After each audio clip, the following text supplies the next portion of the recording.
Assalamualaikum warahmatullahi wabarakatuh. Perkenalkan, nama saya Wismayati. Nah, sekarang saya ingin menjelaskan terkait Romawi. Romawi pertama kali muncul sebagai negara kota di Sungai Tiber. Namun, pada waktunya diperluas menjadi kekaisaran besar yang tidak hanya menduduki semenanjung Italia dan Yunani, tetapi juga timur dekat, Afrika Utara dan Eropa Barat termasuk Kepulauan Inggris, yaitu Irlandia. Pada abad ketiga sebelum Masehi, bangsa Romawi telah menyerbu dan mengasimilasi Etruska ke dalam peradabannya, seperti yang kemudian dilakukannya pada abad kedua sebelum Masehi terhadap Yunani. Ketika kerajaan Romawi diperluas, kerajaan ini menetapkan kebijakan yang mengizinkan orang-orang untuk mempertahankan tradisinya sendiri di bawah kontrolnya. Pada waktunya, mereka bahkan dapat memperluas manfaat kewarganegaraan Romawi. Orang-orang Romawi adalah orang-orang yang praktis dan pragmatis. Mereka adalah pemecah masalah, memiliki kemampuan dalam masalah-masalah militer dan pemerintahan. Dalam arsitektur, seni lukis, dan seni patung, bangsa Romawi pertama-tama sangat dipengaruhi oleh bangsa Etruska dan yang lebih penting oleh orang-orang Yunani. Ketika mereka memperluas kerajaannya, seni rupa dari peradaban lain memberikan pengaruh tambahan. Nah, selanjutnya adalah periode-periode Romawi, di mana sejarah Romawi dapat dibagi menjadi dua periode utama. Periode Republik kurang lebih 510 sampai 560 sebelum Masehi, yang diikuti dengan periode kekaisaran.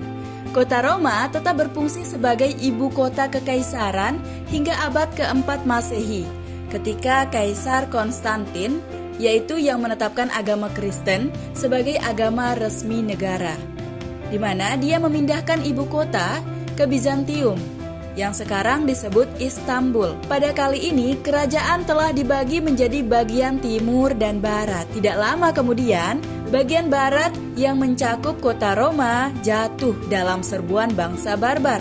Setelah jatuhnya Kekaisaran Romawi di barat, Kekaisaran Bizantium terus berfungsi sebagai kerajaan Romawi di timur, hingga akhirnya ditaklukkan oleh bangsa Turki pada abad ke-15. Lanjut ke bagian arsitektur, di mana bangsa Romawi sangat inventif dalam bidang teknik dan arsitektur. Mereka mengecor beton, campuran pasir, semen, dan puing-puing untuk membuat langit-langit lengkung dan kubah dengan cetakan dari bata untuk menciptakan bangunan yang sangat besar. Ruang interior yang terbuka dan luas dalam bangunan berlangit-langit lengkung dan berkubah tidak tertandingi dalam sejarah arsitektur hingga waktu itu. Bangsa Romawi juga melaksanakan pekerjaan-pekerjaan besar yang melibatkan pembangunan jalan, jembatan, kuil-kuil, dan akuedak. Mereka membangun kuil, forum, dan pemandian umum di seluruh kerajaannya. Kita berlanjut ke Kolosium, di mana Kolosium ini bertahun 80 Masehi. Kolosium merupakan sebuah arena besar yang menampung 50.000 tempat duduk. Sebagai bangunan umum terbesar yang pernah dibangun hingga waktu itu, dibangun dari beton dan ditutup dengan batu.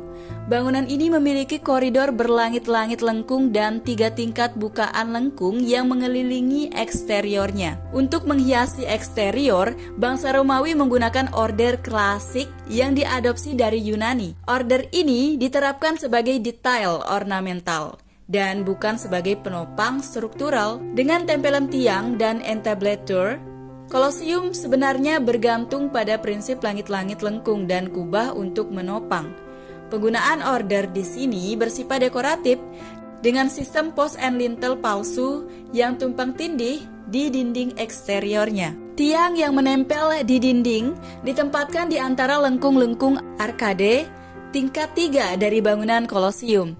Order Dorik digunakan di tingkat dasar, order Ionik pada tingkat kedua, dan order Korintian di tingkat ketiga. Meskipun proporsinya tidak dibuat semakin ramping dari tingkat dasar ke tingkat kedua dan ketiga, penggunaan order Korintian dan Ionik di atas order Dorik secara psikologis masuk akal. Order Dorik secara tradisional terberat dan terkokoh stardis pesanan. Order Ionik lebih elegan dan ramping, dan order Korintian bahkan lebih elegan dan ramping lagi. Lanjut ke lengkung kemenangan. Bentuk post and lintel yang menempel dengan order Korintian juga dikombinasikan dengan bukaan lengkung pada lengkung kemenangan.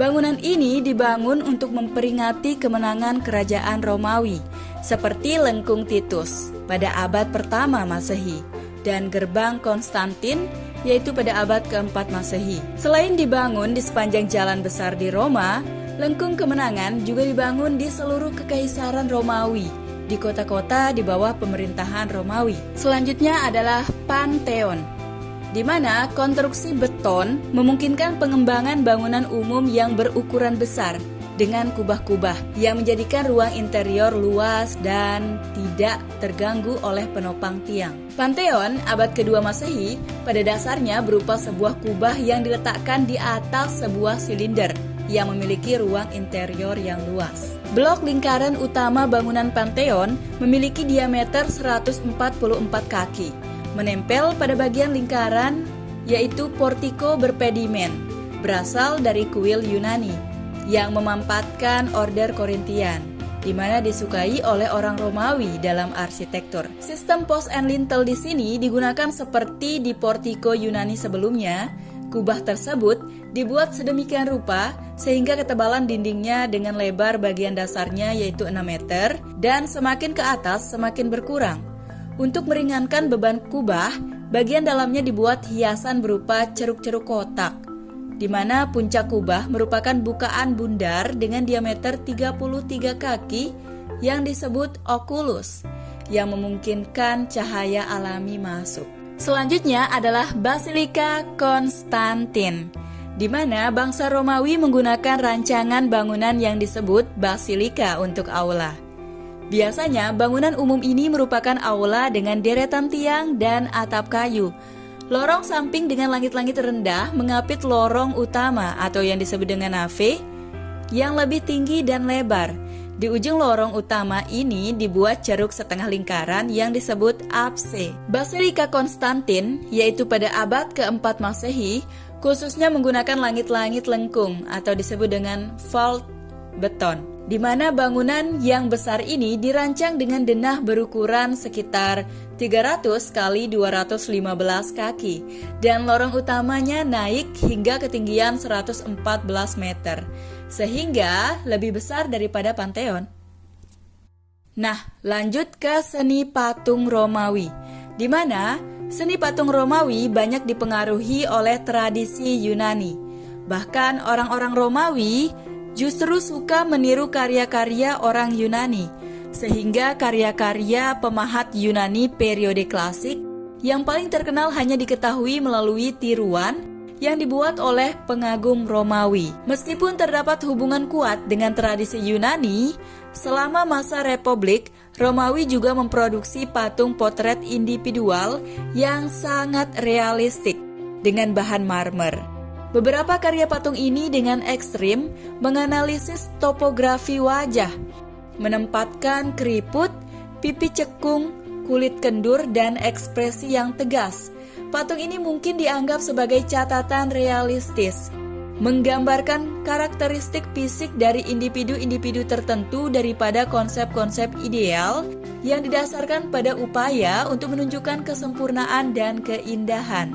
Melalui ekspresi tegas mereka juga menyiratkan suasana otoritas dan kekuasaan yang sesuai dengan kepribadian orang-orang Romawi, yang praktis dan pragmatis. Selama periode kekaisaran, tradisi realisme dalam lukisan potret Romawi ini bertahan. Namun realisme sering digabungkan dengan selera terawat Yunani, seperti pada patung Kaisar Augustus. Nah, pada abad keempat, patung potret dan bentuk-bentuk patung yang lain telah berevolusi menjadi estetika yang lebih abstrak. Proporsi berdasarkan standar Yunani digantikan dengan proporsi yang kurang alami, seperti yang tampak pada patung kepala Konstantin, yaitu merupakan bagian dari patung Konstantin yang besar.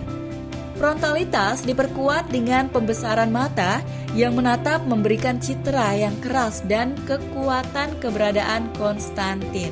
Nah, berlanjut lagi ke seni lukis Romawi, di mana orang-orang Romawi ini sangat dipengaruhi oleh orang-orang Yunani dalam gaya lukisannya. Karena mural Yunani tidak bertahan, tidak jelas sejauh mana pengaruh ini dirasakan. Lukisan Romawi meliputi beberapa gaya, di antaranya lukisan dinding dan mosaik yang sangat ilusionistik, yang menggambarkan orang-orang dan arsitektur di dalam setting pemandangan alam. Penggunaan modeling atau gelap terang yang sangat canggih untuk menggambarkan bentuk-bentuk bulat diiringi dengan port shortening, dan juga penggunaan ukuran objek yang menjauh ke belakang secara efektif, tumpang tindih, dan perspektif aerial. Nah, ini menghasilkan kesan yang kenyataannya meyakinkan. Contoh gaya lukisan yang sangat ilusionistik ini ditemukan pada lukisan dinding di kota kuno Pompei yang masih terawat baik. Selain pemandangan yang menawan, lukisan-lukisan Romawi meliputi objek-objek seperti alam benda, pemandangan arsitektur, dan tokoh-tokoh mitologi.